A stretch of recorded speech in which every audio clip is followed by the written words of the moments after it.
Halo Sokermania, ada 28 berita panas hari ini, mulai dari kancah Asia sampai Liga Eropa. Jangan sampai terlewat satupun. Mari kita mulai.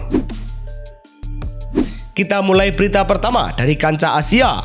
Al Ahly menang susah payah 1-0 atas Machida Zelvia di final Asian Champions League Elite di King Abdullah Sport City, Jeddah. Lewat gol Firas Al Buraikan menit ke-96 pada extra time. Kemenangan ini mengantar Al Ahly mempertahankan gelar dan memastikan tiket ke FIFA Intercontinental Cup serta Piala Dunia antar klub 2029. Mereka jadi tim pertama dalam lebih dari 2 dekade yang sukses back to back sejak Al Ittihad melakukannya pada 2005. Dari kejayaan Asia, kita intip drama sengit Bundesliga. Bayern Munchen menang susah payah 4-3 atas Mainz di Bundesliga di Mewah Arena. Meski sempat tertinggal 3 gol lebih dulu, Mainz sempat berpesta lewat Dominik Kor di menit ke-15, Paul Nebel menit ke-29, dan Geraldo Becker menit ke-45. Bayern bangkit total di babak kedua lewat Nicolas Jackson menit ke-53, Michael Olise menit ke-58, Jamal Musiala menit ke-80, dan Harry Kane menit ke-83. Dengan tambahan 3 angka ini, Bayern mengoleksi 82 poin. Mainz tertahan di peringkat 10 klasmen usai mengumpulkan 34 poin. Epic comeback tadi rupanya berbuah catatan sejarah buat Bayern. Bayern Munchen lagi-lagi menunjukkan karakter keras kepala. Dalam laga terbaru, mereka mencatat kemenangan ke-8 musim ini setelah sempat tertinggal, angka yang menyamai rekor lama Bundesliga milik Leverkusen musim 1999-2000. Bukan cuma soal mental, produktivitas mereka juga di level berbeda. Total 113 gol sudah dikumpulkan hanya dalam 31 pertandingan Liga.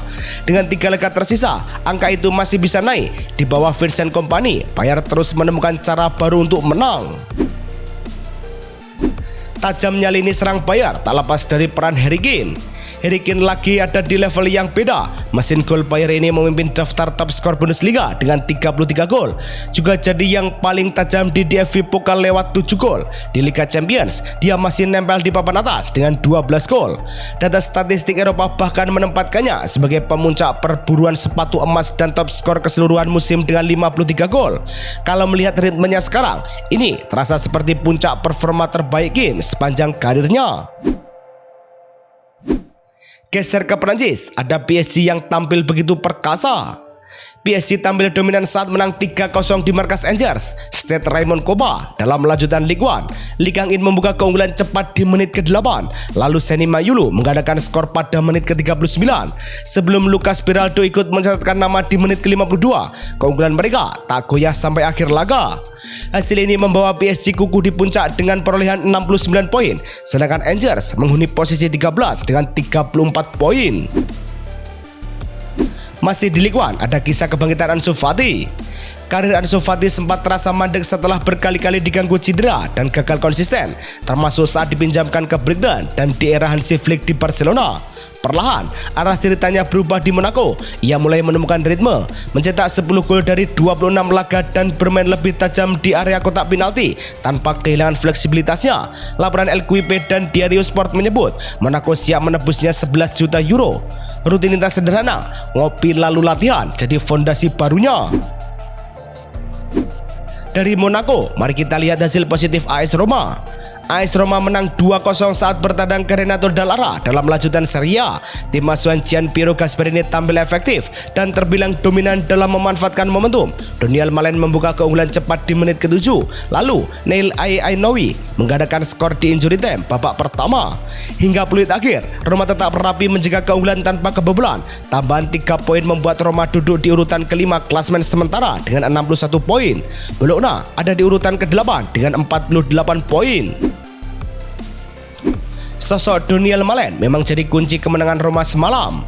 Daniel Malen datang di tengah musim, tapi efeknya langsung terasa. Sejauh ini, dia sudah mengoleksi 11 gol di Serie A musim 2025-2026, angka yang jarang disentuh pemain rekrutan Januari. Data dari Opta Paulo menyebut, sejak bursa musim dingin diperkenalkan, cuma sedikit yang bisa melampaui catatan itu. Bahkan Malen sejajar dengan Maxi Lopez, dan cuma kalah dari Mario Balotelli yang pernah bikin 12 gol bareng Milan. Bukan sekedar adaptasi cepat, ini soal pemain yang langsung mengubah ritme tim begitu tiba. Berpindah ke Spanyol, Barcelona makin nyaman di puncak klasemen. Barcelona pulang dari markas Getafe dengan kemenangan 2-0 dalam lanjutan La Liga di Coliseum. Laga ini tergolong dominan dengan gol Fermin Lopez menit ke-40 dan Marcus Rashford menit ke-76 jadi penentu. Tanpa banyak drama, Blaugrana menjaga kontrol permainan dan menutup laga dengan rapi. Kemenangan ini membuat Barcelona kokoh di puncak dengan 85 poin. Getafe terpaku di posisi 6 usai mengemas 44 poin. Dominasi atas Getafe makin mendekatkan Barca pada rekor lawas. Musim ini terasa seperti mesin yang nyaris tanpa cacat. FC Barcelona sudah mengumpulkan 85 poin dari 33 laga dengan 28 kemenangan, hanya sekali imbang dan 4 kali terpleset. Data dari Opta Jose menunjukkan capaian ini cuma kalah dari Barca versi 2010-2011 yang punya 88 poin di fase yang sama. Artinya, tim sekarang lagi menapaki jalur yang pernah dilalui generasi emas. Konsistensi jadi kunci dan tiap laga terasa seperti langkah pasti menuju sesuatu yang lebih besar. Laju kencang Barca otomatis bikin Real Madrid makin terjepit.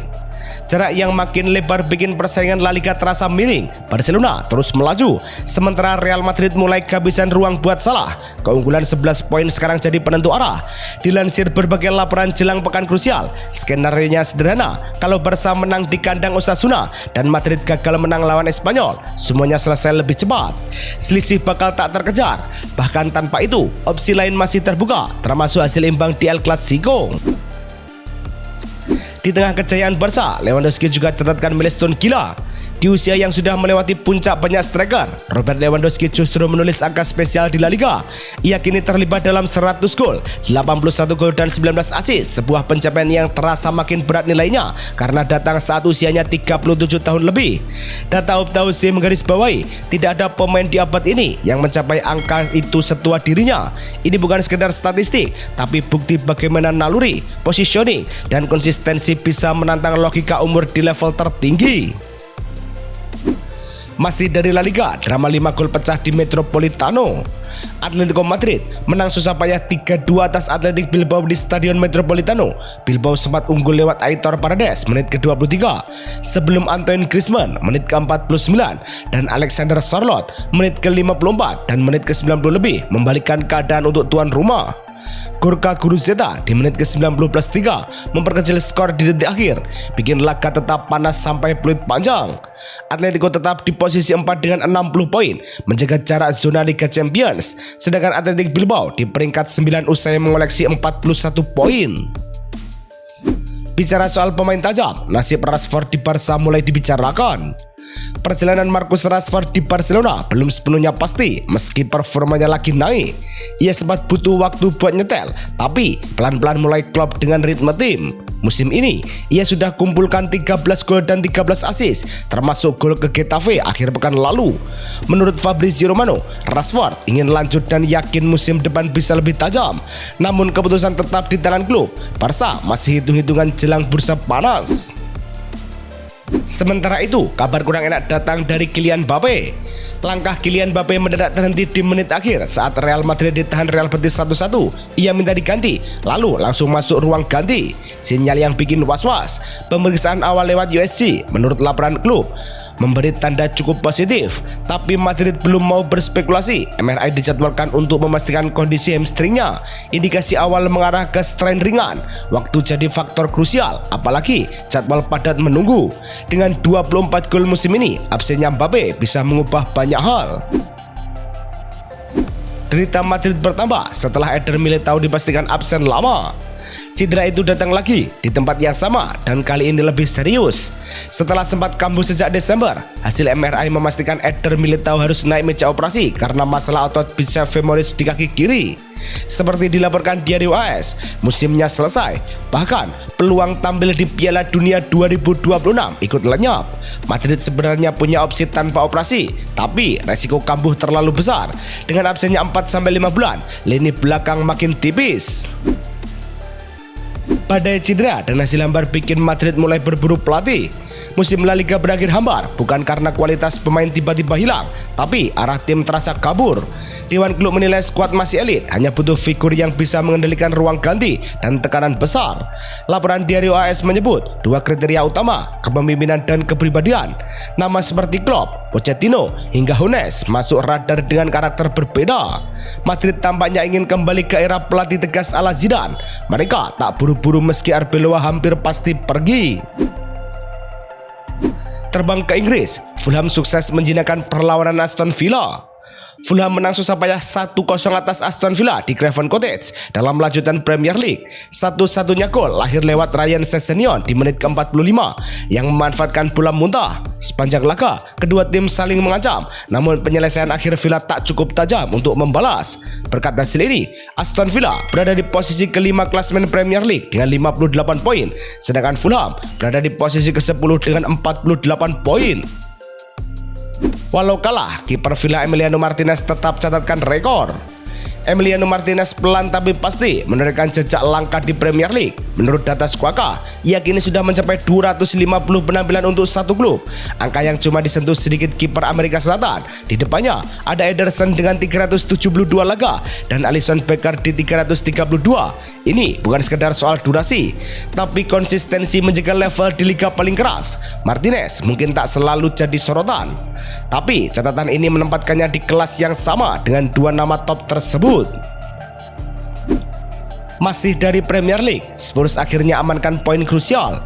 Tottenham Hotspur mencuri kemenangan 1-0 saat bertandang ke Molineux dalam lanjutan Liga Inggris. Laga berjalan ketat dan cenderung buntu hingga Joe Palhinha jadi pembeda di menit ke-82, memanfaatkan situasi bola mati untuk memastikan kemenangan susah payah Spurs.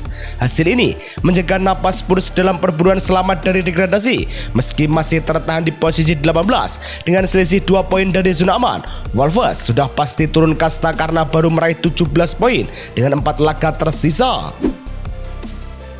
Kemenangan tadi sangat berarti setelah Spurs sempat terpuruk lama. Serangkaian hasil tanpa arah bikin Tottenham Hotspur seperti terseret pelan ke zona merah dari imbang lawan Brentford sampai diajar Arsenal. Ritmenya hilang. Data Squawka bahkan mencatat ini jadi kemenangan liga pertama mereka di 2026. Ironisnya, baru datang saat tekanan sudah memuncak. Menang 1-0 atas Wolverhampton Wanderers memang memutus rantai buruk, tapi posisi belum berubah, masih di bawah West Ham United dengan selisih tipis. Satu kemenangan terasa seperti napas segar, tapi belum cukup jadi penyelamat. Dari zona bawah, kita pantau Liverpool yang berpesta di Anfield. Liverpool tampil dominan dan menundukkan Crystal Palace 3-1 di Anfield. Alexander Isak membuka skor pada menit ke-36. Disusul Andy Robertson menit ke-40 sebelum Daniel Munoz sempat memperkecil lewat situasi kontroversial saat kiper cedera menit ke-72. Florian Wirtz memastikan kemenangan di injury time menit ke-90+7. Kemenangan ini membawa Liverpool naik ke posisi 4 klasemen Liga Inggris sementara unggul selisih gol atas Aston Villa. Adapun Palace tertahan di peringkat ke-13 dengan 43 poin. Tak mau kalah, Arsenal juga raih hasil maksimal pekan ini. Arsenal mengamankan kemenangan tipis 1-0 atas Newcastle United dalam lanjutan Liga Inggris di Emirates Stadium. Eberechi Eze jadi penentu lewat gol cepat pada menit ke-10, cukup untuk membawa tuan rumah menang susah payah di tengah tekanan tamu. Hasil ini mengangkat Arsenal kembali ke puncak klasemen dengan 73 poin, unggul 3 angka dari Manchester City, sedangkan Newcastle ada di peringkat ke-14 dengan 42 poin. Kemenangan Arsenal atas Newcastle ternyata membuahkan rekor baru. Arsenal telah mencetak rekor baru di Liga Premier untuk gol terbanyak dalam satu musim yang berasal dari tendangan sudut setelah unggul lebih dahulu melawan Newcastle United. The Gunners kini telah mencetak 17 gol dari tendangan sudut musim ini, jumlah terbanyak yang pernah tercatat dalam satu musim Liga Premier. Mereka juga telah menempatkan tolak ukur kedua dengan 10 gol diantaranya membuka skor 1-0. Beralih ke Piala FA, City tunjukkan mental juara mereka. Manchester City sempat buntu, bahkan tertampar lebih dulu saat menghadapi Southampton di semifinal Piala FA di Wembley. Justru Southampton mencuri keunggulan lewat roket Finn Azaz di menit ke-79. Dari situ, respon City terasa beda. Doku menyamakan lewat tembakan yang berbelok arah, lalu Nico Gonzalez memastikan comeback dengan sepakan keras. Skor 2-1 bertahan hingga laga usai. Tiket final ini bikin City kian dekat dengan trofi.